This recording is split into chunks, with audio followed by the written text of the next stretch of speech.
Assalamualaikum warahmatullahi wabarakatuh. Alhamdulillah, nahmaduhu wa nasta'inuhu wa nastaghfiruh. Wa na'udzu billahi min shururi anfusina wa min sayyiati a'malina. May yahdihillahu fala mudilla lahu wa may yudlilhu fala hadiya lahu.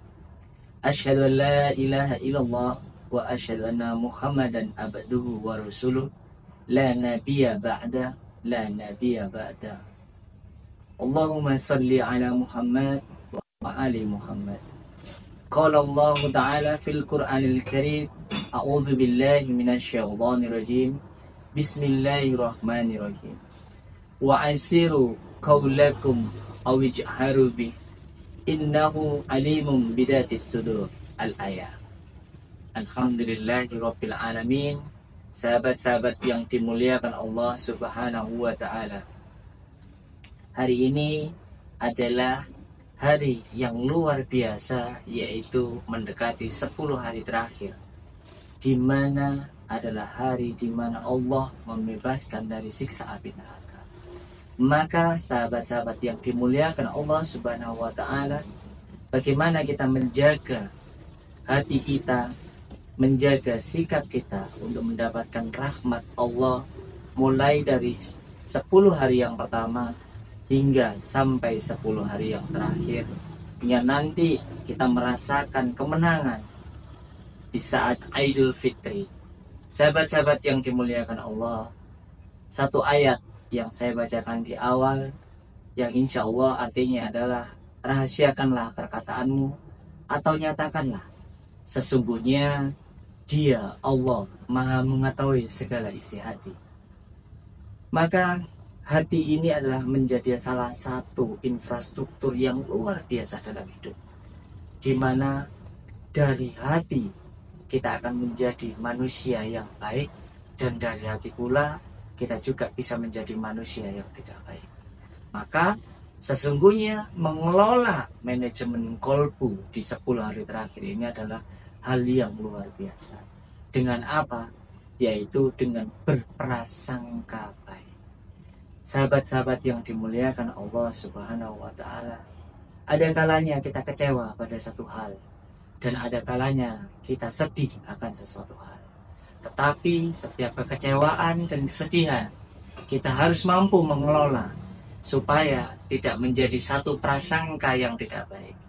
Sejatinya setiap ujian yang diberikan Allah Subhanahu wa Ta'ala kepada kita itu semata-mata untuk memperbaiki kualitas kita, kualitas hidup kita, kualitas proses berpikir kita, kualitas tentang bagaimana kita menjalani satu struktur dalam manajemen berprasangka. Sahabat-sahabat yang dimuliakan Allah Subhanahu wa Ta'ala, memang manajemen kolbu ini kalau kita bahas secara mendalam adalah sesuatu hal yang sangat sulit untuk dilaksanakan atau diimplementasikan.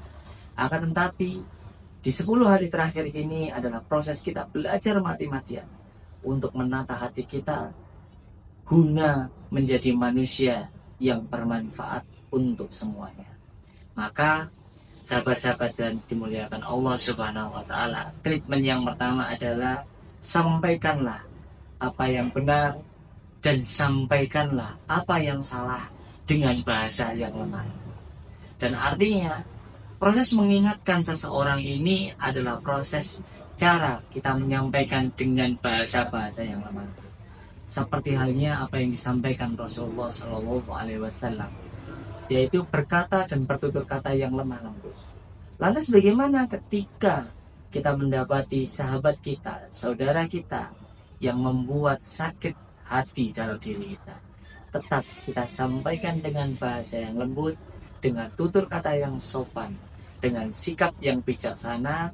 Dan bagaimana kita melakukan proses ketika kita menjatuhkan hukuman kepada orang lain?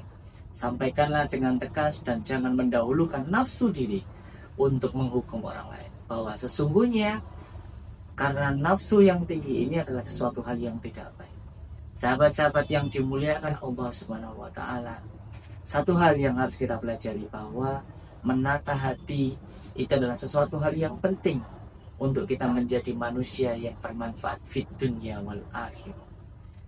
Akhir kalam yang harus saya sampaikan kepada sahabat-sahabat yang dimuliakan Allah, baik itu Gen Z, baik itu baby boomer, baik itu milenial, semampu-mampunya kita menjaga kolbu kita supaya terhindar dari penyakit hati yang nantinya akan menjadi penyakit yang luar biasa yang akan menggerogoti tubuh kita, yang juga akan mempersulit hidup kita ketika kita menghadap kepada Allah Subhanahu wa Ta'ala. Maka seyogyanya jangan sampai kita memendam rasa yang terlalu dalam. Maka lebih baik sampaikanlah ketika kita tidak nyaman dengan bahasa dan tutur kata yang lembut.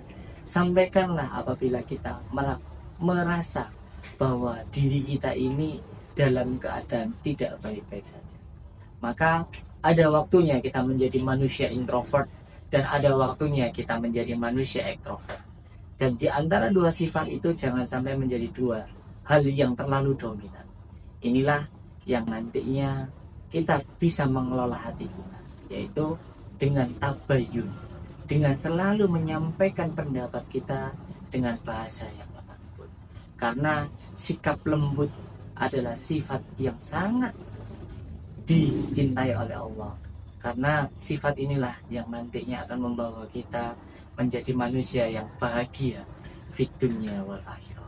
Dan sesungguhnya kita datang kepada dunia ini dengan keadaan menangis, maka semoga di akhir hayat kita wafat dengan keadaan husnul khotimah dan tersenyum dengan bahagia, dan biarkan orang yang menangis ditinggalkan kita, bahwa itulah tanda bahwa ketika orang lain menangis saat kita tinggalkan, dan menunjukkan bahwa kita adalah orang yang bermanfaat atas hidup mereka.